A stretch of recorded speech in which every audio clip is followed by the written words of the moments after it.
जय श्री हरिवंश, राधे राधे, हर हर महादेव। फ्रेंड्स, आप कैसे हो? फ्रेंड्स, मैं बहुत अच्छी हूँ। आई होप आप बहुत अच्छे होंगे।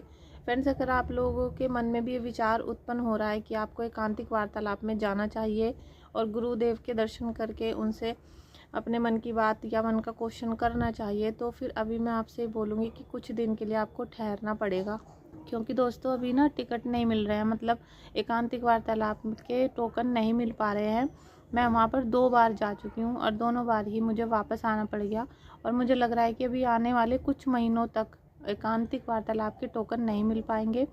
और मुझे क्यों नहीं मिला था, इसके लिए मैंने पहले भी अभी वीडियो डाली थी, लेकिन आज मैं आपको बता देती हूँ क्यों नहीं मिल पाया। क्योंकि जब मैं दूसरे दिन गई तो मुझे सच पता चला कि एकांतिक वार्तालाप के टोकन क्यों नहीं मिल रहे हैं और अभी आप लोगों को भी नहीं मिल पाएंगे।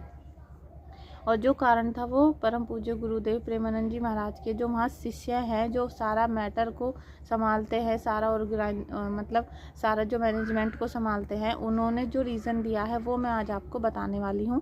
तो प्लीज़ वीडियो में बने रहिएगा। और मेरा ये चैनल अगर आपको अच्छा लगे तो चैनल को सब्सक्राइब कर लीजिएगा और वीडियो को लाइक कर दीजिएगा, क्योंकि मुझे आप सभी के सपोर्ट की बहुत ज़्यादा ज़रूरत है। और राधा कृष्णा जी ने कहीं ना कहीं आप सबको मेरे सपोर्ट के लिए भेजा है, तो प्लीज़ सपोर्ट करना। Thank you so much. Friends, पहले मैं एक दिन गई थी तो हमसे बोल दिया गया था कि आज के जो टोकन है वो फुल हो चुके हैं और आप कल आना।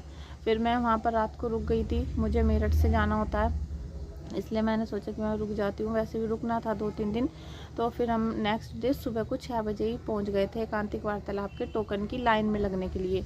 और जो एकांतिक वार्तालाप के टोकन है वो 9:30 बजे सुबह को बंटने शुरू होते हैं, ऐसा हमें पता था और हमें बताया गया था। ठीक है, तो हम सुबह 6 बजे ही लाइन में लग गए। फिर 6 बजे के बाद धीरे धीरे हमारा नंबर आया। मतलब नंबर तो मेरा सबसे स्टार्टिंग का था, सब मेरे पीछे ही थे। ठीक है, मैं सुबह ही पहुंच गई थी। क्योंकि तो जब 9:30 बज गए, अचानक बोला गया कि आपके जो भी प्रश्न हैं, जो भी प्रश्न लेकर आप माँ गुरु जी के सामने जाओगे, उस प्रश्न को अभी बता दो, और हो सकता है कि आपके प्रश्न को ना लिया जाए।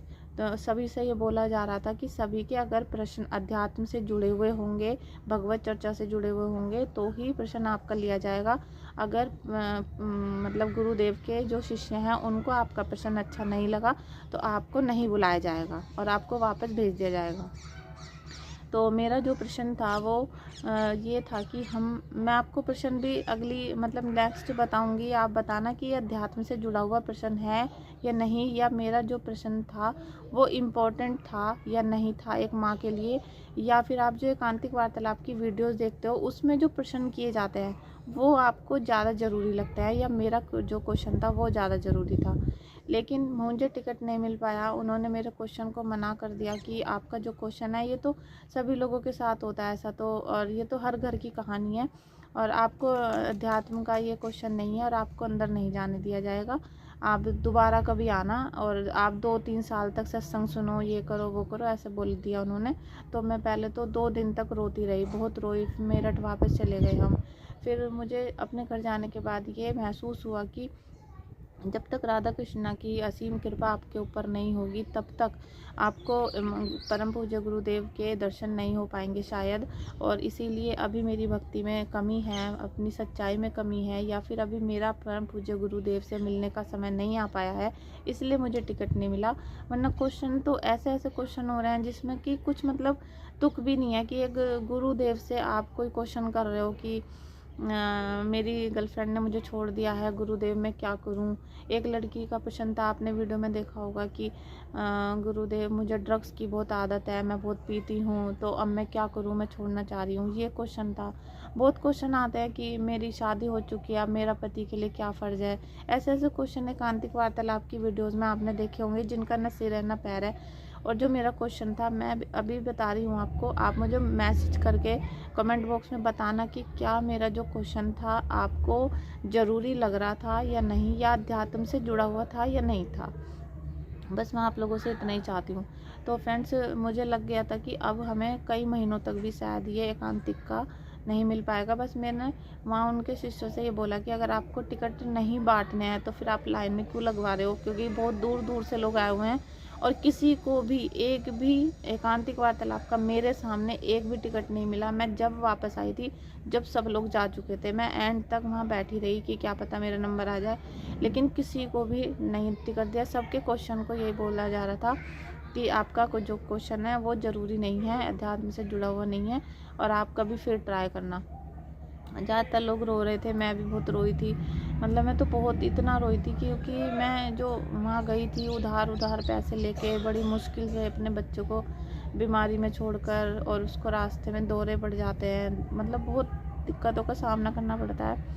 मैं वहाँ गई थी, लेकिन फिर मुझे तसल्ली ये मतलब मैंने खुद को कर ली कि अभी तुम्हारा वक्त नहीं आया। जब तक वक्त नहीं आएगा, जब वक्त आएगा तो गुरुदेव खुद बुला लेंगे आपको।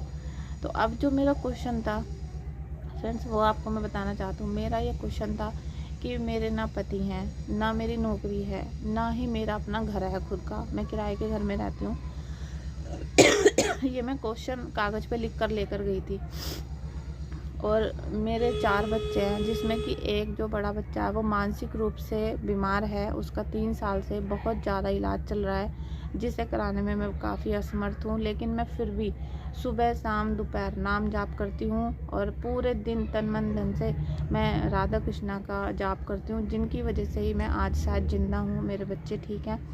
तो उसमें भी जो हमारे घर के लोग हैं, वो हमें जब मतलब हम इतनी सच्चाई के साथ चल रहे हैं, तब भी वो हमारे ऊपर झूठे जब इल्ज़ाम लगाते हैं, तो मेरा मन विचलित हो जाता है। और हम ऐसे विचलित भरे हुए समय में, मतलब जब हमें हमारे घर परिवार के लोग ही बहुत परेशान कर रहे हों, और हम केवल राधा नाम जाप कर रहे हैं, और हमारा मन किसी से नहीं है, हमें कुछ भी नहीं चाहिए, केवल 2 रोटी खाने के लिए और एक सर पे छत चाहिए, जिसके लिए ज़िंदा रहना ज़रूरी है। और एक माँ हूँ तो मैं मर भी नहीं सकती, क्योंकि अगर मैं गुरुदेव की जो वाणी है कि अगर हम आत्महत्या करते हैं तो वो भी हम बहुत बड़ा पाप कर रहे हैं, तो हम आत्महत्या भी नहीं कर सकते, तो हम क्या करें।